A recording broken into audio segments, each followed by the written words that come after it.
Voici le pont Maputo Katembe, le plus long pont suspendu d'Afrique. Construit par une entreprise chinoise, le financement principal venait de la Banque Exim de Chine, c'est une banque publique. Voici la gare de Mombasa, intégrée au réseau ferroviaire Mombasa-Nairobi, construit par les Chinois qui a relancé l'économie kenyane. Il ne constitue qu'une petite part des investissements chinois en Afrique sur les 20 dernières années. Tout a essentiellement commencé en 2001.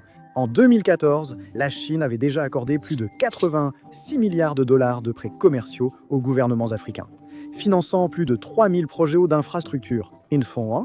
En 2017, plus de 10 000 entreprises chinoises étaient présentes en Afrique. En 2018, la Chine détenait 14% de la dette africaine, en étant le principal créancier. Actuellement, la Chine est le principal partenaire commercial de l'Afrique. Ce graphique montre que leurs échanges commerciaux n'ont cessé d'augmenter. Pourquoi la Chine investit-elle autant en Afrique?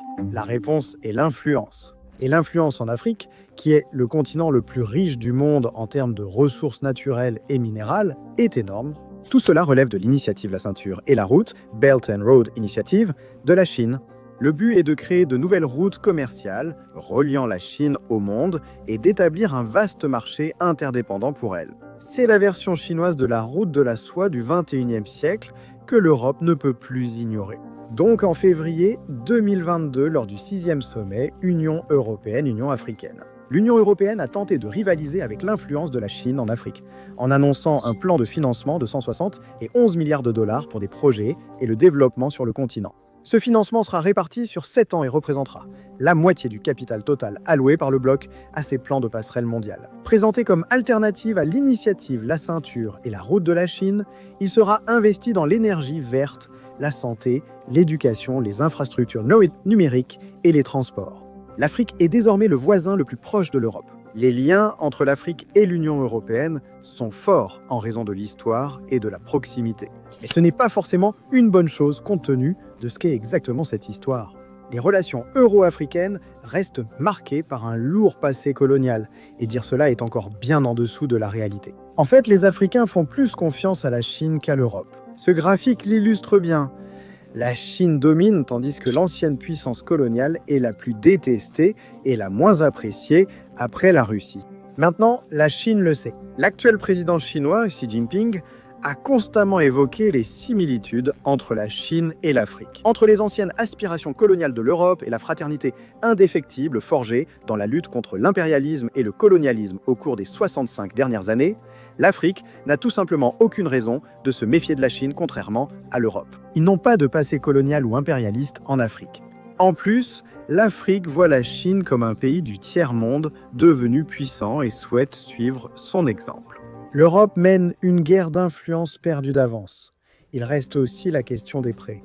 L'Union européenne accorde des prêts et subventions généreux à l'Afrique, mais leur attribution reste complexe. Pour de nombreux pays africains, cet argent implique des lourdeurs administratives et des leçons sur les droits de l'homme.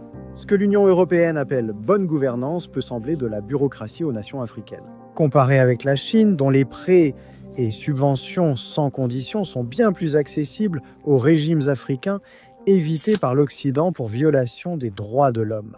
Les dirigeants, dont certains sont des dictateurs, peuvent simplement accepter ces prêts sans qu'aucune responsabilité ne soit exigée en retour. Ils procèdent ainsi, puis renforcent leurs liens commerciaux. C'est ainsi que la Chine prend le contrôle du commerce africain. Alors, que peut faire l'Union européenne? Eh bien, lors de ce même sommet Union européenne, Union africaine dont nous venons de parler, les dirigeants africains ont demandé un changement de mentalité dans leurs relations. L'Afrique souhaite être vue non plus comme bénéficiaire de dons, mais comme un partenaire égal. L'Union européenne a donc mené d'importantes campagnes de relations publiques pour promouvoir un partenariat égal avec l'Afrique et séduire les Africains. Une autre chose qui semble se produire est la remise en question des prêts de la Chine à l'Afrique. Sur cette carte, chaque point rouge indique un projet financier majeur ou un don politique fait par la Chine à l'Afrique, financé par des prêts et subventions chinois. Maintenant, il y en a beaucoup partout. Et ce n'est pas une mauvaise chose. Je veux dire, la Chine a probablement aidé l'Afrique plus que l'Occident ne l'a fait au XXIe siècle. C'est une question de vulnérabilité. Depuis 2010, un tiers du réseau électrique et des infrastructures africains a été financé et construit par des entreprises publiques chinoises. Ensuite, la vulnérabilité numérique s'impose. Huawei Technology Company, le géant des télécommunications banni ou mis sur liste noire dans de nombreux pays occidentaux pour soupçon de portes dérobées facilitant la surveillance et l'espionnage, se développe en Afrique. Actuellement, elle représente environ 70% des réseaux 4G à travers le continent. Regardez ce graphique ici. Même s'il y a peu de marques rouges, leur apparition reste possible. Des middle box, invisibles pour l'utilisateur, existent. Ces stations de distribution transmettent des informations et sont capables de filtrer et de manipuler les données. Par exemple, au Burundi, le gouvernement bloque les médias qui ont critiqué le président. Donc pour tous les pays actuellement en rouge, la censure est en cours. Maintenant, cela représente beaucoup de pouvoir entre les mains de la Chine, un pouvoir contre lequel l'Europe prévoit actuellement de lutter. Dans l'énergie, l'Afrique souhaite l'énergie verte, domaine mieux maîtrisé par l'Union européenne que par la Chine.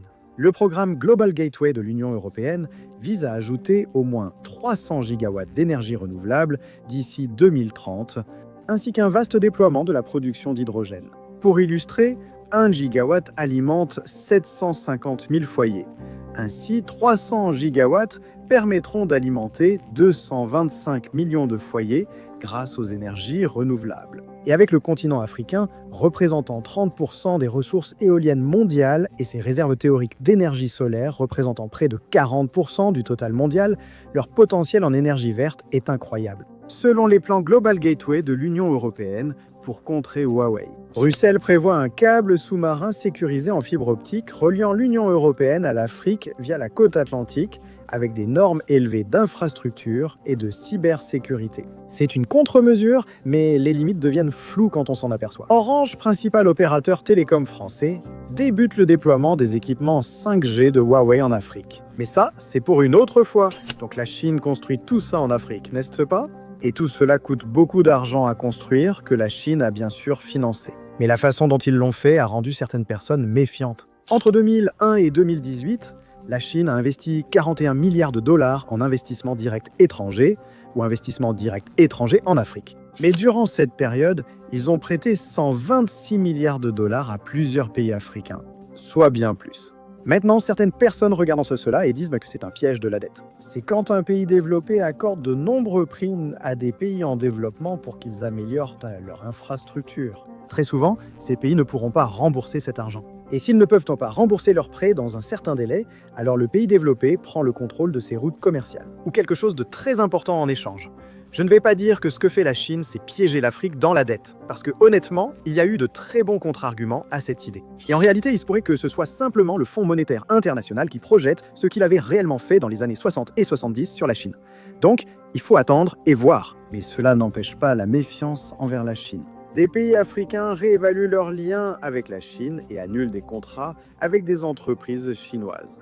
Il n'est pas étonnant que la majorité des projets annulés appartiennent à l'initiative des nouvelles routes de la soie de Pékin. Tout a commencé en avril 2020, lorsque le président tanzanien John Magufuli aurait menacé d'annuler un projet de 10 milliards de dollars lancé par son prédécesseur. Selon lui, le financement chinois imposait une condition que seul un ivrogne accepterait. Ensuite, Molgana a annulé un contrat de 236 millions de dollars avec la société Beijing Everyway Traffic and Lighting Tech Company pour développer un système de gestion intelligente du trafic. Cela a incité le président congolais Félix Tshisekedi à demander la révision des contrats miniers signés avec la Chine en 2008, affirmant vouloir un accord plus équitable. La Chine s'enrichit pendant que la République démocratique du Congo reste pauvre et l'environnement est détruit.